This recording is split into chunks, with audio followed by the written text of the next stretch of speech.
In today's episode of the Wild Party Podcast, I sit down with Andrew Hargest, the founder of the Compost Club and SupplyClub, two businesses that are tackling the massive challenges of waste management and sustainable packaging.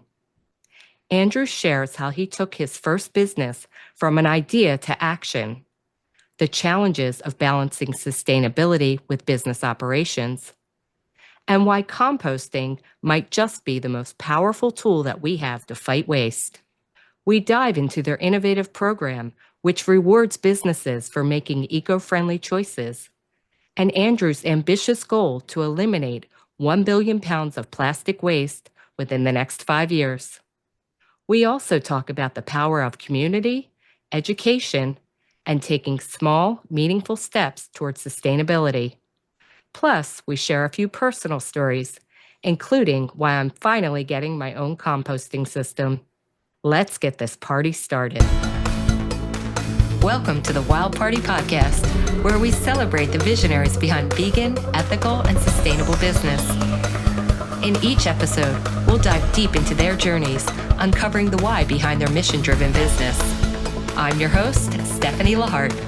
Tune in with me for passionate discussions about overcoming challenges, innovative marketing strategies, and the power of using business as a force for good. So whether you're an entrepreneur seeking guidance or a conscious consumer wanting to support impactful brands, join us as we explore the stories behind the businesses that are changing the world for the better. Let's get the party started. And today I want to welcome to the show Mr. Andrew Hargest, the founder and creator and brains behind a couple of entrepreneurial companies that have just a huge spot in my heart because they're right in line with everything I love. The first one is called the Compost Club, and the second one is called Supply Club. And they're both interrelated, and I'm going to have him talk all about that. But first of all, Andrew, welcome to the show, and thank you for being on with us today. Thanks for having me, Stephanie. Excited to be here. Yeah, like I said, both of those companies, and we're going to get deep inside what they actually do, mean a lot to me personally. But I just want to say this first of all. Why do you love the earth so much? Well, I've always loved the outdoors. I do a lot of outdoor sports, skiing, surfing. It's just been, something I've been doing since been a young guy and, started a few businesses that overlap with the outdoors and eco-friendliness. And it's kind of just been something from when I was younger. I love how you're so nonchalant about the whole starting the business thing. We are going to get deep into that. But as I was doing my reading on you and your businesses, I saw, not only they're both aligned, they both made perfect sense. So to start off, just so everybody is caught up like we both are, explain a little bit about what my Supply Club does and what Compost Club does. Yeah, absolutely. So Supply Club actually used to be called EcoPliant, which is the first name that we thought of for the business. Supply Club is a B2B distributor of all things packaging and supplies. Our core customers are restaurants, hotels, bars, caterers, hospitals. If you serve food, you're our core customer. And we sell you the disposables and packaging that you would need to run that business. Compost Club is a direct-to-consumer business with a wholesale side, but Compost Club was born out of Supply Club using the tech and infrastructure that we built out for Supply Club. So little overlapping product line, but if you're a resident in an apartment building, you're technically a perfect customer for Compost Club. If you're the building owner, you're also the perfect customer for a Compost Club. So little overlap, but definitely different in terms of the brand and strategy. Yeah, well, you were speaking my language. So I live in West Hollywood, and we do have a really great waste disposal company that services the city. And I only recently learned that they even had a compost offering for residents like myself. And I'm like, wow, you guys need a better marketing person because I didn't even know that was available to me. And then here you come along, and I'm like, oh, I don't even need to worry about them. I could just now simply go through Compost Club, which I loved because Right. I'm not super into composting. I'm just learning more about it and getting into it. So I'm going to be picking your brain on that. But Sure. first of all, I do want to backtrack a little because I know from reading on your website and various other interviews that you actually started this whole business idea because you were selling paper straws as a side business. And then you kind of got into, let's call it the ecological, I guess, services from there. That speaks to me because I'm a straw girl, like literally nothing in my world, including my cup here. If you guys are watching video, of course, it's my Stanley Cup, has a straw. And when everything turned from, hey, we shouldn't use plastic straws, they have to be paper, I was hurting. I was hurting bad because Right. full paper straws sucked. So tell me about how you got involved in paper straws and how you're making my personal life better now. Yeah, absolutely. So the paper straw side hustle, we kind of fell into it. My friend and I, we were looking at some products or some sort of side hustle to scratch that entrepreneurial itch. And, we were looking at very complicated things like maybe we can collect the plastic trash on the beach and recycle it into a useful product that would be, 100% post-collected or post-consumer recycled product from, beach trash, right? So looking into that and trying to make that happen just seemed like, all right, this is going to take way too much money up front and seemed really complicated. Neither of us are engineers. Let's try to think of something else. So, it was right around the time when that video with the turtle with the straw in its nose, and those scientists pulled it out of the water and pulled the straw out of the nose, and it was like 8 inches of straw that have just been stuck in this turtle's body.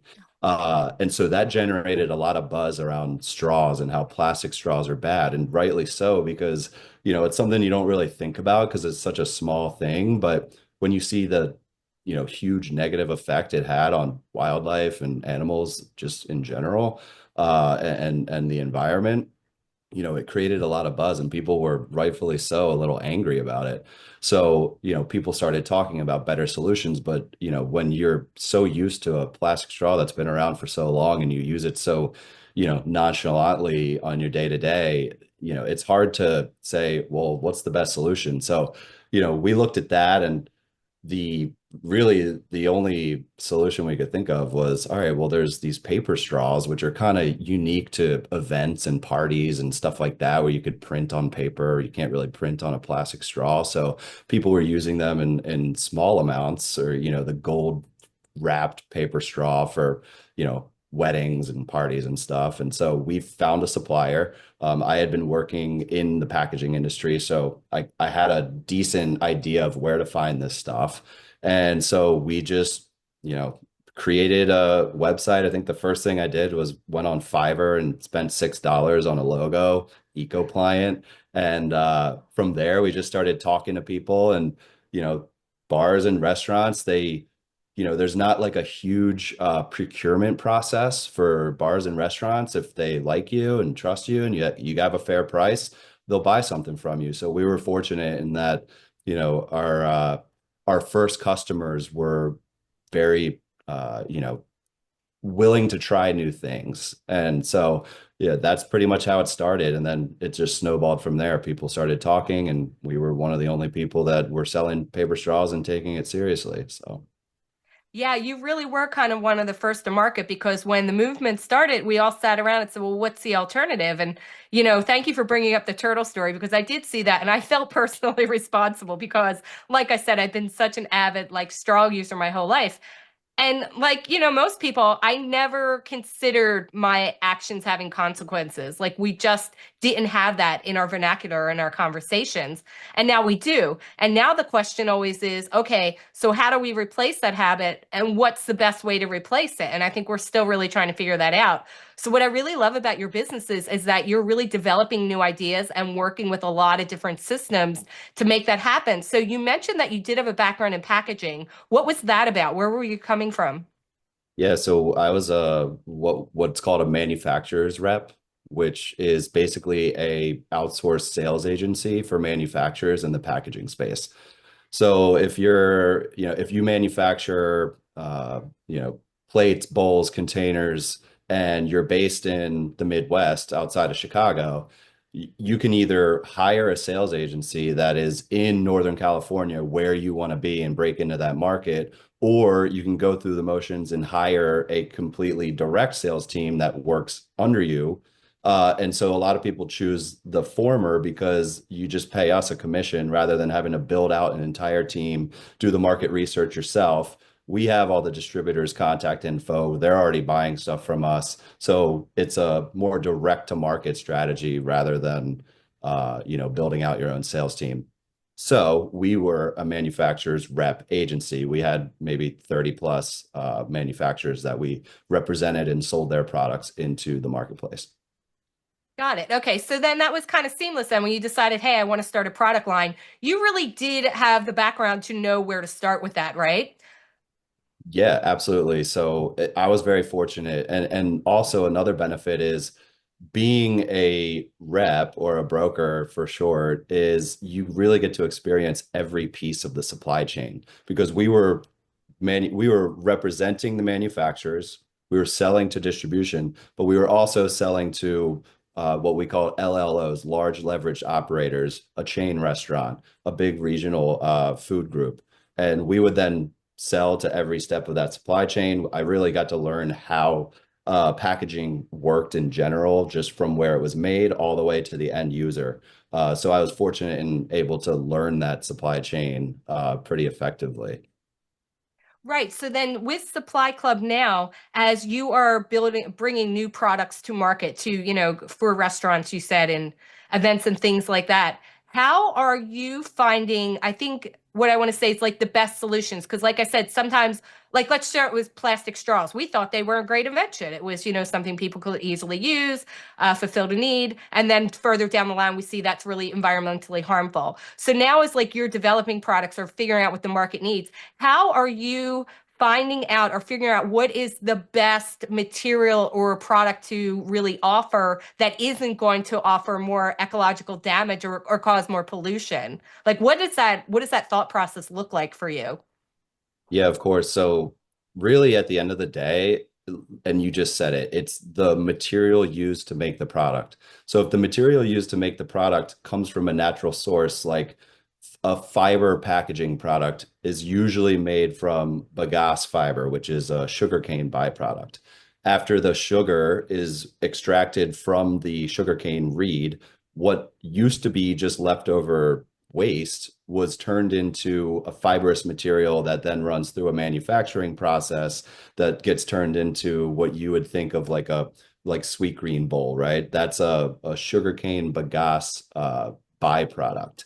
And it's sometimes mixed with other things like bamboo and wheat fiber, depending on where it comes from and where it's made. But really, the most important thing about a sustainable product is what it's made from. So there's been some advancement with bioplastics and using more complicated science to create materials. However, in my opinion, the very best thing to do is to look for a natural source, paper, fiber. In some cases, you're seeing seaweed packaging being made and using mushrooms and stuff. So that's what gets me really excited. But at the end of the day, the most important thing is natural material leads to a more sustainable product. Yeah, and let's just segue a little bit right here and talk about how much we both hate styrofoam. Oh my gosh. Yeah, Is it's that funny not the because most evil material in the whole world, or is it just it me? it irks me every time I look at it because depending on where you are in the country, it still gets used and is still, in supply chains. I think coastal states do a really good job, California being, I think, maybe the first to ban styrofoam. But even so, you'll go to a different county and you'll see styrofoam. Yeah. So it's a big enforcement thing too. But you're right. Every time I see it, and then you order a couch on Amazon or a dresser, and it comes packed in styrofoam. It's like we can't get away from this stuff, Hmm. even when there's better options already. But I totally agree with you. It kind of gives me the irk whenever I see it. I know. And then when I get something, that I've ordered and see it's all packed in styrofoam, I feel horrible. I'm like, what am I going to do with this now? I Like know. that's the next thing. You never know what to do, like when you have a material, like how to properly dispose of it.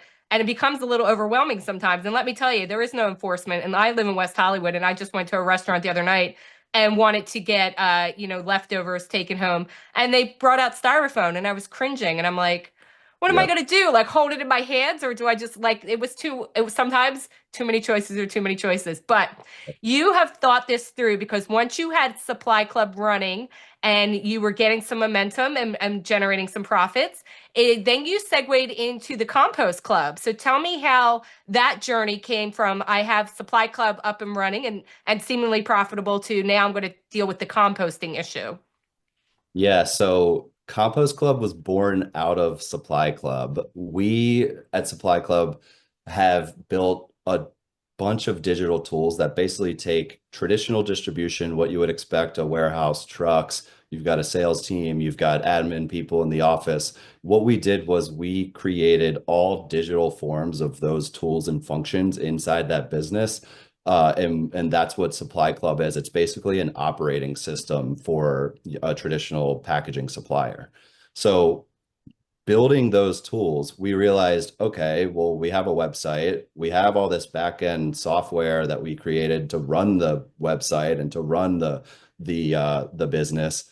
What if we could use all those same tools and create a D2C company with just a different website? And so we now have we have Supply Club, which is, that's our core business. And then we also have Compost Club, which is really just a different head, so to speak, of the same operating system that powers Supply Club. And it's geared towards a slightly different market with just composting supplies. So Yeah. Yeah, so like I it, said, I'm new to the composting world. So me as new, learning about it, but potentially a new customer for you, explain to me how Compost Club works and how it's going to change my life. Yeah, absolutely. So Compost Club, first of all, it's in the very early stages, right? We launched it just a couple months ago, and it's it's pretty simple. It's not overly complex. We sell composting supplies to those interested in starting composting. Really, the goal of Compost Club is to just make it as easy as possible, right? You go and you throw out your trash at a waste station in a cafeteria or something. You have 5 or 6 different bins. So we want to make sure that we have all of the education piece and the products and supplies to help people realize, all right, this is what I need to do with the green bin. This is what I need to do with the blue bin. And this is what I need to do with the landfill bin, right? Brown or black, what have you. So it's really about democratizing access to composting, but also just making it easy and not overly complicated. Because, if you live in a certain city where you have to separate all your plastics by the number on the bottom, then you're going to be overwhelmed. Chances of you starting to recycle or starting to compost are probably pretty slim. So the idea behind Compost Club is to create a community about it, but also around it, but also to just make it easy. It doesn't have Yeah. to be super complex. Yeah, it has to be easy. So, like I said, living in West Hollywood, they do a great job of, trying to get people to recycle. We do have a ton of bins, like you said. And in one of our green bins, we did get a notice saying you could now throw composting items into it. However, my neighbors are very confused about what goes in this bin, and it runs the gamut. Yeah. So why don't you please share with our audience right now what exactly should me and my neighbors be putting in a compost bin? Yeah. So the first rule of thumb is if it's natural, if it came from the earth, you can throw it in the compost bin. Uh, it does get very complicated. So, I probably shouldn't go into the whole list, but the most important thing is if it's natural, comes from the earth, throw it in the compost. If it's a food soiled paper, again, sticking with the natural part, if it's a fiber bowl that's food soiled, you don't want to put that in recycling because it's going to contaminate the recycling. They want it clean. You want to put that in compost. If it's a unlined paper container, again, made from trees, you can put that in the compost. All all various forms of food scraps. If you're cooking in the kitchen and you chop the ends off of zucchini, you can put that in the compost. Uh, there's other things that you can varying on the municipality. So I don't want to overstep and say you can do this and you can do that, but if you think about it like a triangle, at the very bottom is all the stuff that you absolutely can put into the compost. And then as you get more, let's say if your city has a more robust composting program, then they allow you to put more into it, like bioplastic containers like PLA, PHA, and then also, some lined containers that have a compostable liner inside of them too. So it really just depends. But yeah, there's a whole bunch of things, but always err on the side of caution and make sure that you look it up before you go and contaminate a waste stream that really harms the very reason why we're doing this in the first place. Yeah, and you know what? It really is about the education process. And I think that, we still have a long way to go with that. And what I really loved about the Compost Club website is that you do a lot of education on there. You have blogs, you have tutorials, you have all kinds of things that you can share with your audience and your customers, which is great because like I said, there's a lot of education that needs to happen along there. So, how are you getting the education out there, not only like on the Compost Club side, maybe a little easier because it's a one-on-one customer thing. But when you are approaching new businesses for Supply Club or even trying to get the word about at Compost Club, like how are you first educating the public about what it means to be a part of this new, let's call it ecosystem? Yeah, so a lot of people they want to do the right thing, but at least speaking for the supply club side at the business level, they want to do the right thing, but they know that they can't sacrifice function within their business to be able to serve their food in a way that doesn't leave it all over someone's lap. So naturally, with sustainable packaging, people think, oh, well, it's not going to hold up. It's going to, get soggy and that. But I would actually say that that's not the case anymore. Maybe back in the day when we were first starting these, manufacturing these products, there was not as much not as much robustness in the manufacturing process. But now with technology catching up, it's actually, just as effective to use sustainable materials versus not sustainable materials, which would be like a polystyrene or a styrofoam or something. So you don't have to worry about that stuff. Um, the biggest thing I would say is just ask questions. We can post everything on our website, but if you don't use the full blog or if you don't see something that you're looking for or can't find it, just ask us and our team will answer it to you, truthfully and transparently. And that's really the best way to find out is just ask questions and be curious. Yeah, and that's where something like social media marketing is so powerful for a company like yours because you can really be able to share this information, this education on social media feeds and do it in such a fun way that people are like, oh, that's cool. I want to try that. Yeah, definitely. I think our social media presence could definitely use some improvement. I think there's a lot of social media accounts, individual content creators, and maybe publications like Green Matters and Green Biz that do an incredible job with that stuff. So, in my opinion, I think we're playing catch up to that, but you're absolutely right. It is very effective when you can speak to your audience directly and help educate them in a proactive way rather than a reactive way. Yeah. Well, lucky for you, Andrew, my business actually is social media marketing. So after this call, you and I will have a little powwow. We could set up a quick meeting and I can help you get up to speed with all of that because so potentially, powerful for your companies, both of them, to reach a greater audience. Because like I said, it has to be education. It has to be changing behavior for any of this to work. But let's go back to your entrepreneurial journey for a second here, because here you are, you have a job in packaging, you're getting a steady paycheck, and you think, hey, I don't need any kind of job security. Let me just launch a business on my own because why not? How did that start? Because I know you had this product idea and you were like, hey, let's try this. But really, like, what was your biggest challenge when you decided to launch your own business? That's very easy. The biggest challenge was wondering what to do every day. I think when you start your own business, you think everything's just going to fall into place, but when you go from having a job and following direction of a boss or a management team, and now you're the management team, it becomes difficult to say, all right, this is the right way we should go, or this is the way we should go because there is no playbook, especially when you're doing something new or fairly new or a different iteration of something that already exists. There is no right answer. So trying to figure out the right way to go is the most difficult thing in my opinion. And it still is, right? We're still writing this story as we go. And so trying to figure out the right direction to go is tough. But at the end of the day, it's not necessarily where you don't necessarily have to make the right decision. You just have to make a decision and figure it out as you go. And I listened to a couple episodes of your podcast, and I think that's a common theme between a lot of the founders is, hey, look, I didn't really know which way to go, but I just started and it falls into place if you put your head down and do the work.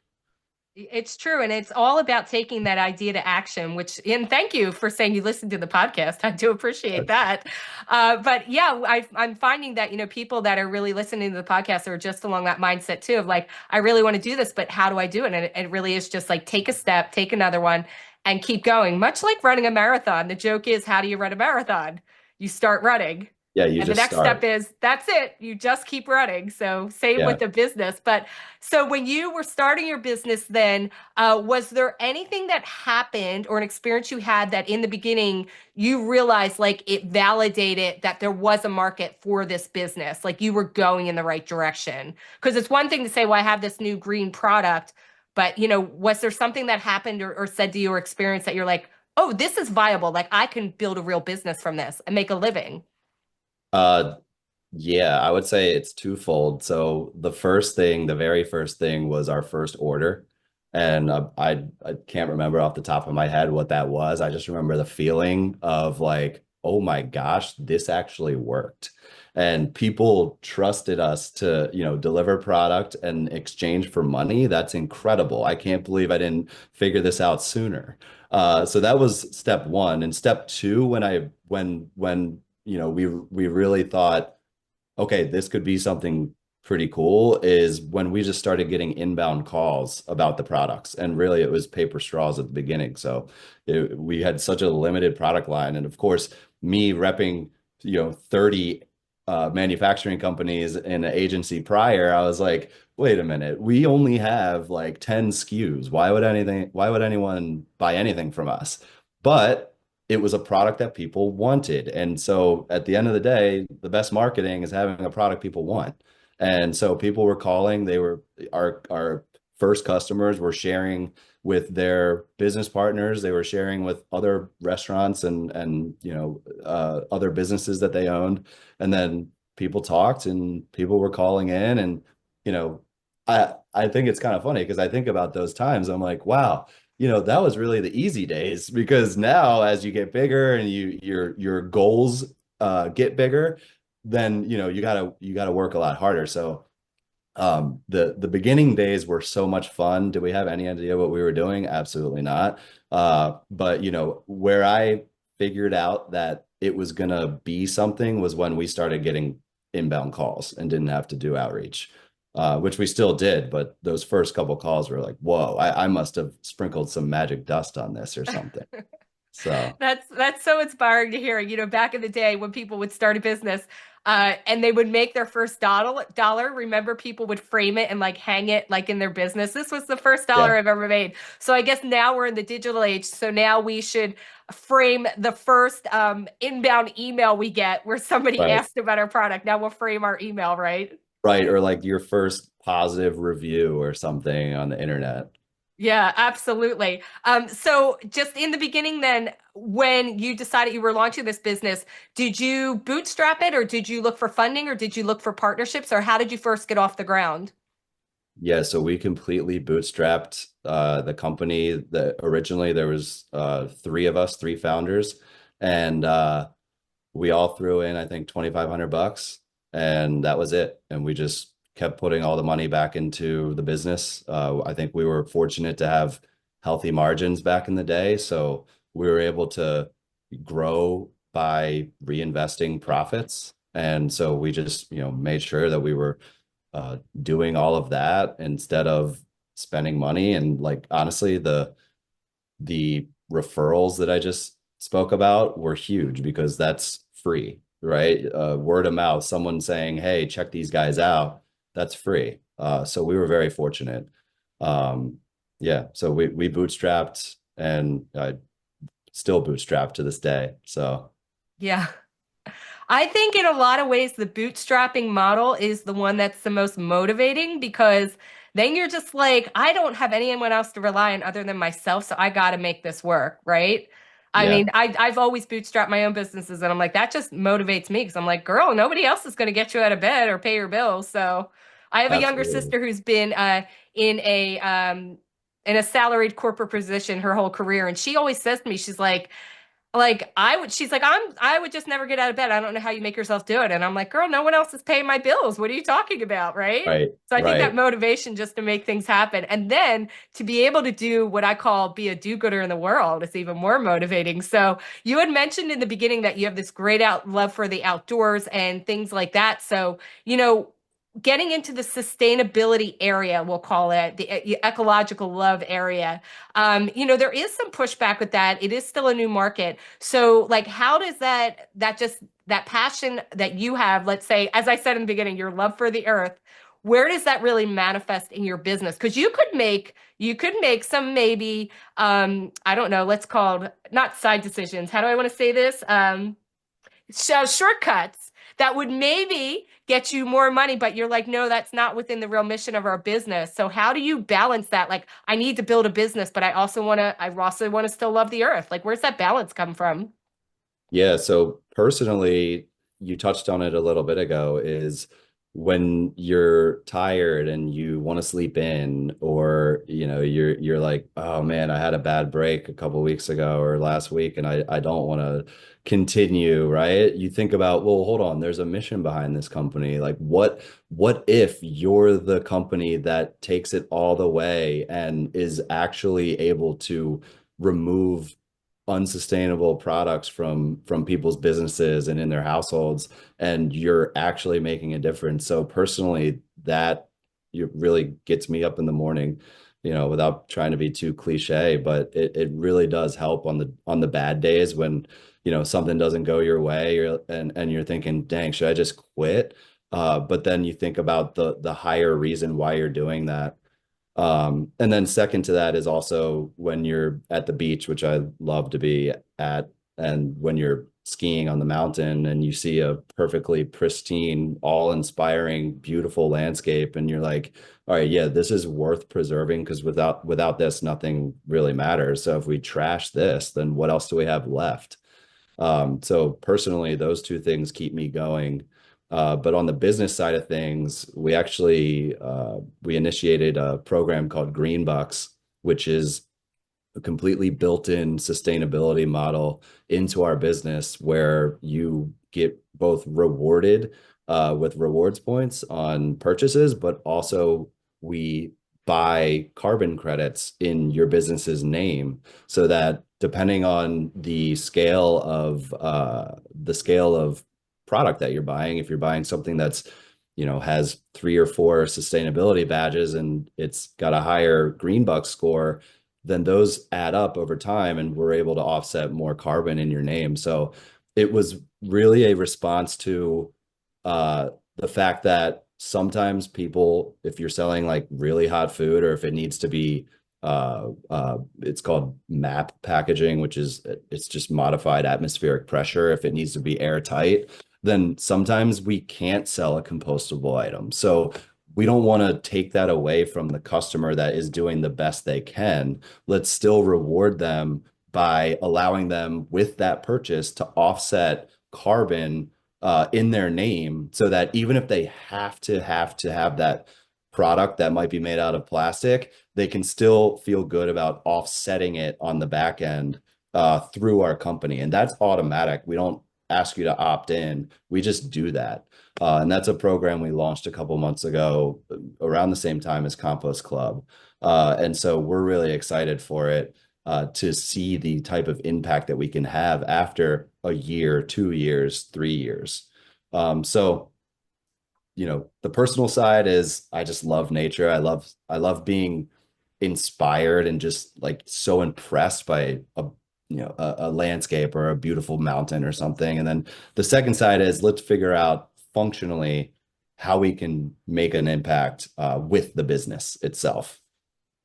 Yeah, and that's so important, the education side and then giving people options, like you said, because we just really have to realize that every action has a consequence. And if we can lower those consequences in some way or offset them, like you're saying, we're doing better than we were, right? Because we're Right. never going to have like zero sum there, like nothing's ever garbage or nothing's ever, wasteful kind of thing. But Exactly. the Green Bucks program you were just talking about, that's available on the Supply Club side, correct? Yes, that's a supply club feature. Yes. Okay, great. Yeah, so I just want to be real clear for that. Any businesses that are, listening to this, if you get involved with the Supply Club, you have all these different options for rewards as well. And we love rewards. It feels like a little gift and makes us just feel better about our lives. And speaking of feeling better, then what's happening within the sustainability or the recycling area that is kind of most exciting you these days? Like what technology is happening that you're like, wow, this is going to be really great, not only for my business, but for the world in general? I would say the most exciting thing is the fact that small towns all the way up to big cities are adopting composting programs and offering it either free or at a small fee for residents to jump on board. And the good thing about composting is that it's a value added system where a couple years ago, we used to always send our recycling waste to China, of all places, and it would just be put on a container and shipped over there. But the Chinese leadership said, we don't want to be the world's dumping ground anymore, so don't send us your trash. So what happened there was everyone that was collecting recycling and sending it abroad, they no longer had a buying customer for it, right? Because China would just take it, recycle it into usable products and sell it back to the US and Europe and other countries. But since they said no more, there was no buyer for it. So a lot of recycling just sat, it would just, and unfortunately, and this is horrible, it got dumped on other less fortunate countries. Uh, and so it's just a horrible byproduct of them saying we don't want to be the world's dumping ground anymore. So there is no, well, there was no at the time any market for recycled waste. Where composting comes in is that there's a usable product after you've composted. You don't, it sits there and nature does it. So as long as you have the space, you can turn it back into compost soil, which then you go and sprinkle on your public parks and recreation areas and in your backyard. And now you've got something that is contributing back to the earth. It also, without trying to get too into the brass tacks, but it costs more too. So you've got a value added product that costs more where, there's margin built into that product so that people can live off of. People couldn't live off of recycled waste. It also creates jobs because it's a new industry.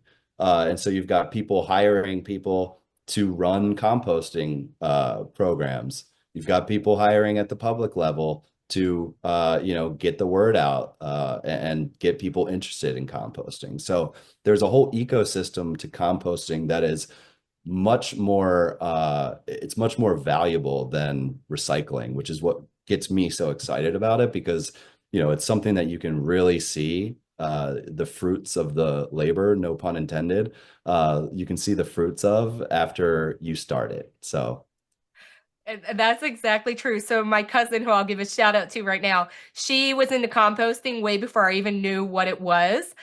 She does have a single family home, so I'll just throw that in there. So she has more space than me. yep. But she started composting a few years ago and she has an outdoor garden. And I was over there during the summer last year and she always does tomatoes. And she's like, wait do you see this? And she brought me back to her compost bin because she has like a real big one and everything. Yeah. And she had tomato plants growing out of the compost bin, right? And at Yeah. first I was like, oh, I guess you can't eat them. Aren't they garbage? She's like, you don't understand composting, do you? Right. So we picked the tomatoes from the composting bin, okay, which is not even in the garden section, and we ate them. And Andrew, they were the most delicious tomatoes I've Right. ever had in my whole life. Like I Right. couldn't even believe it. And I think that just goes again for the education. Like I didn't know. I looked at it. I thought I was fairly well educated in what composting was. And I thought, oh, if it grows out of the compost bin, it's garbage. She's like, no, you're an idiot. This is like where the good stuff is. And it Right. was the most delicious tomatoes in the whole world. Yep. Well, there's a reason they call compost black gold because it really is such a great thing to add to plants, vegetables, fruits. So yeah, I'm so glad you had that experience. That's awesome. Yeah, it was amazing. And what I love about Compost Club is now you have given an option for an apartment dweller like myself to be able to compost because honestly, I would look around and be like, I don't know how I do it here. But now you've created this great all-in-one system. It's literally a container that can sit on my counter. It's sealed, so I don't have to worry about bugs and things like that. And, I can potentially have my own black gold and grow better tomatoes than my cousin and be like, ha ha Right. ha, I don't need your tomatoes, girl. Although I will still eat hers because, you know. Yeah. She's got a big garden. But okay, with that said, we're kind of coming down to the end. You have been such an amazing guest. Give me kind of like one win that you've had over the last 90 days, whether it was personal or for your business, and then give me one goal for your business. Wow. So the one win personally I have is I got engaged in November to my beautiful fiance. So that was the biggest win of late. So very excited about that.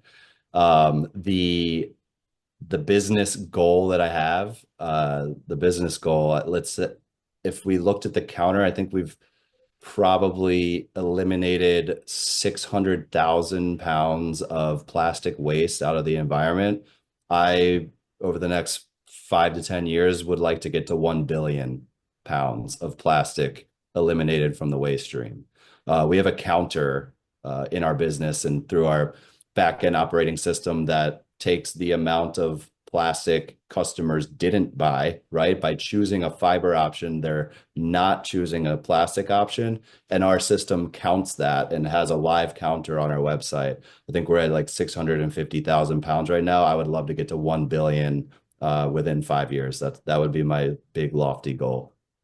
Awesome. I fully support that. And that is definitely something that we then want to announce all over social media. So, like I said, you and I are going to be getting together after this because we're going to get you a social media strategy that's going to knock your socks off. And with that said, thank you so much for sharing your journey and your story and your tips and everything that has gone into your business.